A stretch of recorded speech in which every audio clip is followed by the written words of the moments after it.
Howdy, folks. My name is Jeremiah Mike Tuck. I am your classmate, and hopefully you would regard all around good egg. And this is my presentation, the title of which is From Many to Christos. And so I begin. By the way, I apologize for the fact that you're going to look at my bald head for much of this, but be that as it may. Okay, so I begin. Many commentators view Galatians as a text in which the Apostle Paul is responding to a specific situation. The effort to make followers of Christ in Galatia adhere to provisions of the Torah rather than accepting Jesus as their Savior through faith. While N.T. Wright does not deny the overall importance of this strand of commentary on Galatians, he argues that it distracts the reader from an even more important point: Paul's identification of Jesus as the Messiah. In the discussion that follows, I will do two things. First, I will explain why I agree with many of Wright's conclusions.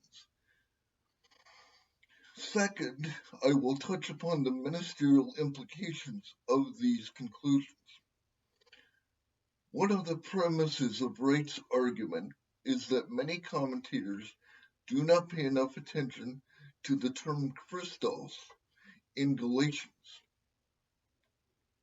Wright's scholarly attention to Christos is demonstrated, in part, through his examination of Galatians chapter 4, verses 1 through 7.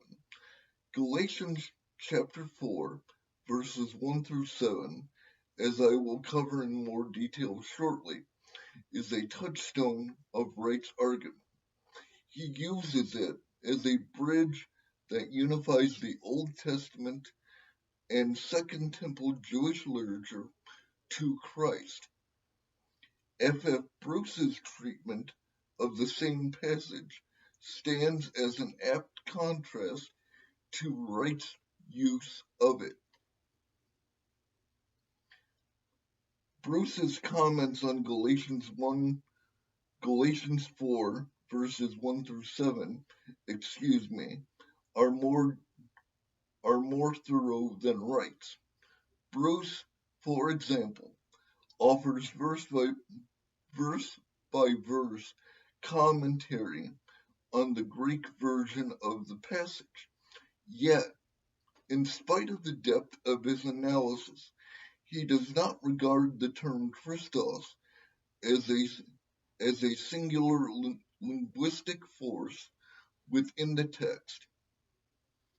Comparative comments aside, Wright supports his argument quantitatively and qualitatively. On the quantitative level, Wright points out that Christos is one of the most prevalent words of consequence in Galatians. According to Wright's word study, Paul uses Christos 68 times in Galatians. The only other terms that even come close to this total are relatively insignificant words that typically translate to and or but. What is more, Wright demonstrates that Christos carried with it specific cultural implications, particularly for first century Jews like Paul. These cultural implications serve as the core to the qualitative portion of Wright's argument. Wright relies not only on canonical biblical text, but also Second Temple Jewish literature to validate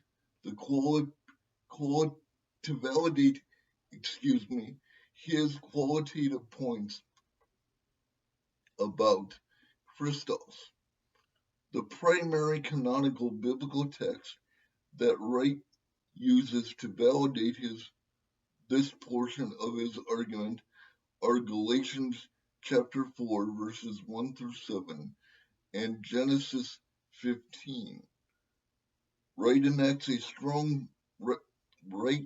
a parallel between these texts, suggesting that unity with Jesus through faith, as described in Galatians 4, 1 through 7, is the fulfillment of God's progeny promise to Abraham in Genesis 15. Additionally, the repetition of the term Christos in relation to Jesus, would have cemented his identity as the Messiah, which was also cultivated in Second Temple Jewish literature, such as First Enoch and Fourth Ezra. In these texts, the Messiah is consistently depicted as the great liberator of Israel.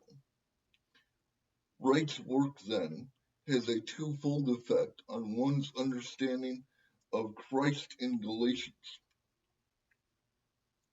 First, Christ is the meeting point through which all peoples of the earth can be united through faith in him. Second, he is the messianic fulfillment of Old Testament and Second Temple Jewish literature, the great liberator who has the power to emancipate all people from slavery to sin. This dualistic message of unification and liberation has some practical implications for modern ministry. First, this knowledge of Christ as a unifying presence should be used as the impetus to various forms of ecumenical dialogue. These dialogues should occur amongst congregations that are typically divided along racial and ethnic lines, as well as denominational lines, e.g., Orthodox, Roman Catholic, and Protestant. Second, the knowledge of Christ as a liberator should not be regarded as a purely spiritual construct. In addition to emancipating us from sin, Christ also calls his followers to make positive changes in the world through his holy name, Christos. We are to feed the hungry, shelter the homeless, and offer comfort in any way possible to those in pain.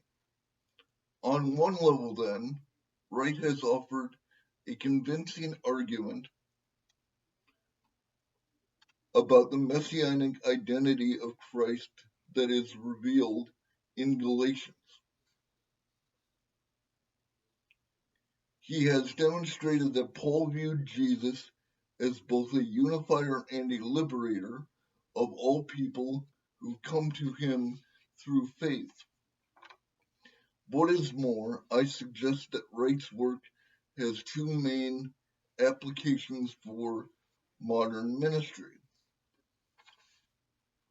It calls us to strive for greater unity.